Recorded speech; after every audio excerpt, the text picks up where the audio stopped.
Hi, and welcome to this live reading from Creatures of the Night by C.A. King, and this is presented by Itsy Bitsy Book Bits. Chapter 1. The end of the world was nigh, and it was identical to a poorly made disaster movie. The actors were stiff, the causes unknown.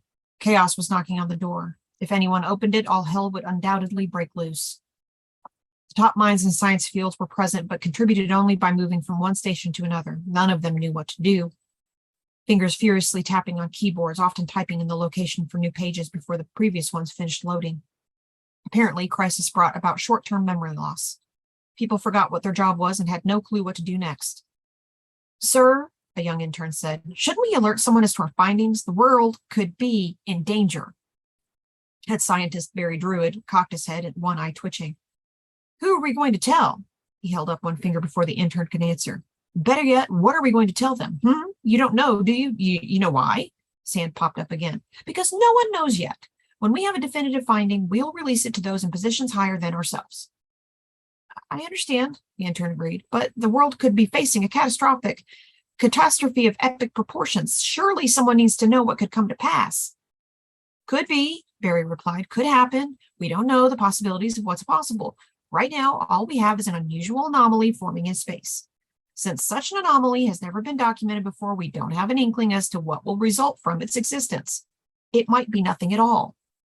He shifted to another station, glancing over the workers' shoulders. "What if it's a black hole?" The intern followed him. "Or a wormhole? It could be a portal to another dimension." Barry straightened his posture. "So what if it is? Say I go to the military." He held up his hands, framing the picture he was about to paint. "Better yet, say I go to world leaders and tell them something is happening. Do you know what they are going to ask?" He snapped his fingers. "What is it?" And I replied, "Nothing. Okay, I'll answer for you. I don't exactly know, but the planets are aligning unusually, outlining an empty space completely void of stars, meteors, and debris. The heads of states will then question me exactly how the situation affects the Earth, and I will be forced to answer, I don't know that it does." "You could tell them of all the different possibilities," the intern insisted. "Warn them of hypothetical dangers, tell them there is a chance of enemy life forms invading." "Let's say I take you at your word and aliens are coming," Bruce said.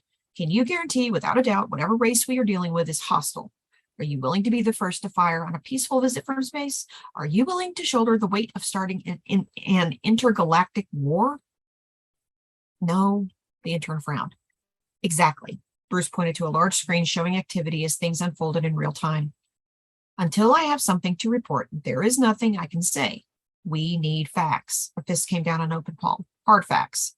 You are better off utilizing your time trying to prove your theories rather than arguing with me. Give me something solid to go on, no matter how small, and I will pick up the phone and call. Heck, I'll yell it off rooftops if I have to." "Yes, sir," the intern agreed, reluctantly returning to his station. "If we are wrong, though," he muttered along the way. "It's the end of the world," Bruce said, finishing the sentence. "I'm well aware. We are a planet which loves conspiracies and believing in the end of existence. How many times have we lived through the apocalypse? We survived the big ones, didn't we?" He glanced around. "Who here partied in 1999? The year 2000 wasn't what the experts theorized, was it? What about 2012? It came and went. I doubt this year will be any different." "Yeah!" almost all the scientists yelled in unison. "One day we won't be that lucky," the intern grumbled. "The worst part about being right in this case is you won't be here to say I told you so," Bruce chuckled. "Sir," an analyst said, "we have a portal opening." "Where?" Bruce asked. "Right over the Capitol," she answered. "It's getting larger." Someone yelled in the background, "Why aren't we evacuating?" Bruce ignored the hysterics going on around him. "Is anything coming through? Can we tell if there's anything on the other side?" "Not yet, sir," she replied. "There's 2 more forming off the east coast." "5 more!" another scientist yelled. "These are all over the Arctic. At this rate, there will be one in every major city worldwide within the hour." "Keep monitoring," Bruce ordered, "and get me a line to General T-Body." "Sir," the intern exclaimed, "we have movement." "Put it up on the screen," Bruce demanded. An unlit cigar fell from his lips. "What in tarnations is that?" He moved closer to the screen, eyes squinted. "Is that It can't be." "Hold on to your wits," Bruce snapped. "It may look deadly, but we have no idea what that black cloud is. Send in the drones. Let's see what it is there." "It's descending over populated areas," the scientist cried out. "It's engulfing 25% of the Earth already." How fast is it growing? Bruce asked. By these calculations, the scientist's voice fell quiet. What is it? Bruce yelled. The whole world will be totally covered in 30 minutes.